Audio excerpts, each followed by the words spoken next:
Hey guys, Adam Ronin here, and we are here with a new Ronin review, but this time, this is a Ronin game review.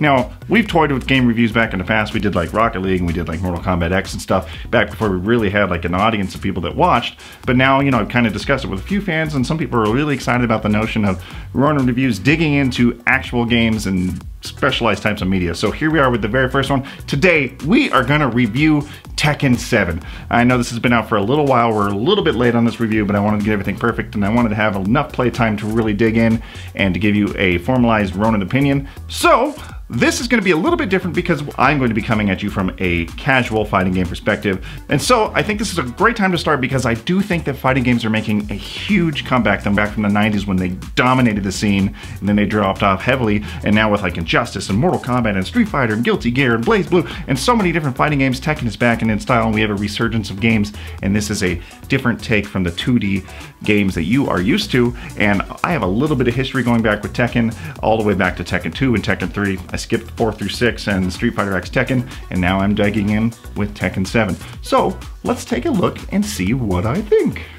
Tekken 7, in its purest sense of the word, to me, is a refreshing drink of water for fighting games.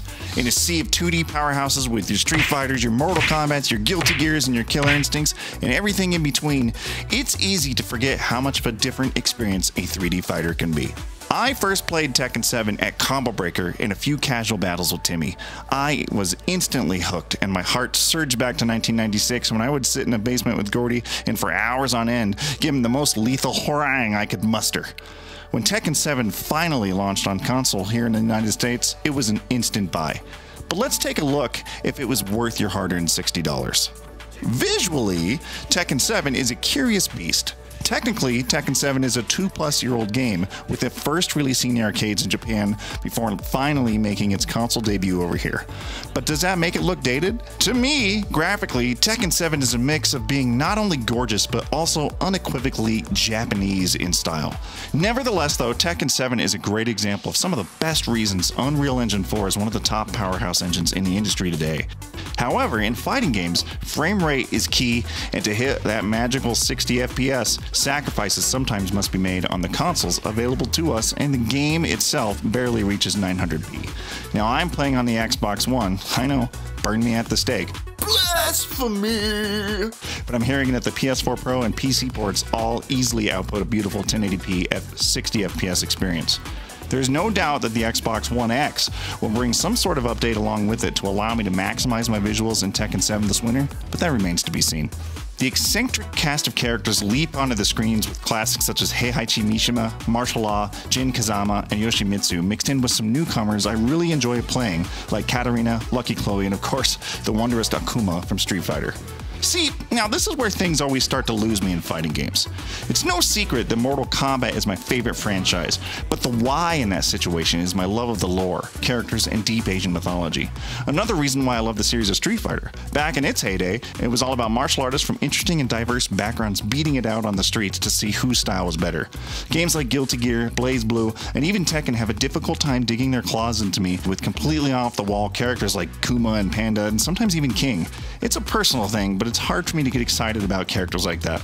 But luckily, with Tekken 7's diverse character customization options, I can take the dumbest looking character and tailor them to my liking. Or, you know, make them even dumber.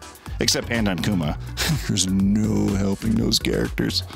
Alright, visuals aside, let's talk about how it plays, because that is the meat and potatoes of what a fighting game is. Does it stand dollar for dollar in value and experience? Well, in short, you're goddamn right it does.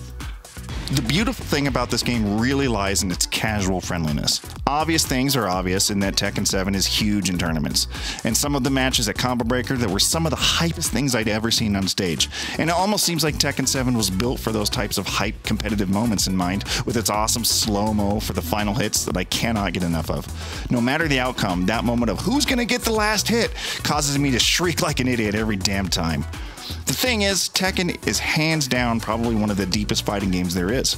Akuma aside, it tosses aside the regular tropes of quarter circle punch fireballs for an intricate and lengthy move list for every character that is button sequence heavy and acrobatic and flashy. To master a character takes true precision and knowledge of the cast's attacks, but the fantastic thing is it's just not required. From a casual standpoint, Tekken is much more accessible than other fighters because you can mash your way to an epic victory, and once you figure out that juggling is God in this series, you can really step up and beat some faces on the couch with your buddies. And to me, that's where the fun is here. Grabbing a beer, sitting on the couch, and just fighting with friends and laughing and battling it out in the King of the Iron Fist tournament. Rounds are quick enough and fast-paced to the point where you never feel like things drag out. Tekken Throws has a flashy kung fu movie feel to it that is not only rewarding and fun to experience, sometimes you really feel like you're watching a 36 Chamber of Shaolin when you're both Tekken throws back and forth and then ripping out a round-altering rage art move. Speaking of rage arts, these moves couldn't be any more satisfying. It wouldn't be a modern fighting game without a flashy super, but since damage is massive in Tekken 7, landing a rage art when you are both at the precipice of failure can induce screams of victory and turn the tide like never before. I like that, and you like that too. What about modes? The Mishima Saga gives you a cinematic NRS-style chapter-based mode mixed with CG cinematics and comic-style cutscenes, bad voiceovers, and a conclusion to some really deep-seated family issues. It's really worth the playthrough. Some of the later fights and situations can be mind-numbingly difficult, even with some of the story-assisted easy modes happening. Online is where you can truly test your competitive wits. Being a mega casual player, this is where I spent the least time, but the times I have tried, matches played almost flawless, minus for a couple hiccup connections and slowdowns. I've experienced much worse netcode situations in other games, and you have too. If getting your ass beat by strangers is where you thrive though, you will get lost for hours online. If something a bit more cosmetic is your forte though, there's plenty to unlock in the other modes of Tekken. Treasure Battle has you fighting for the ever addictive loot that you find in almost every game lately. Unlock items to dress your character with, customize your health bar, even find classic music from the old games and old cutscenes from other titles. Sometimes the amount of things you can do can be endless, which is really the true mark of a great experience. Guys, I like Tekken 7 a lot. Now, however, when it comes to the latest releases, I do feel that Injustice 2 is a more complete package for me personally. When I want to take a break from the 2D dialect combos of Injustice and the NRS system, mashing away on Tekken is just plain and simple, pure fun. Guys, that is what gaming should really be about. It is a fun experience where you can just hang out with your friends and just laugh, shoot the shit, and hoot and holler and just have a crazy time. And Tekken 7 delivers on that. Oh, and you fight stick geeks? I find that with this particular title, the hitbox that I have fits right at home and feels fantastic with Tekken 7. So if you got a hitbox or you have a friend that has one, try it out. I think you'll find some real competitive advantage there.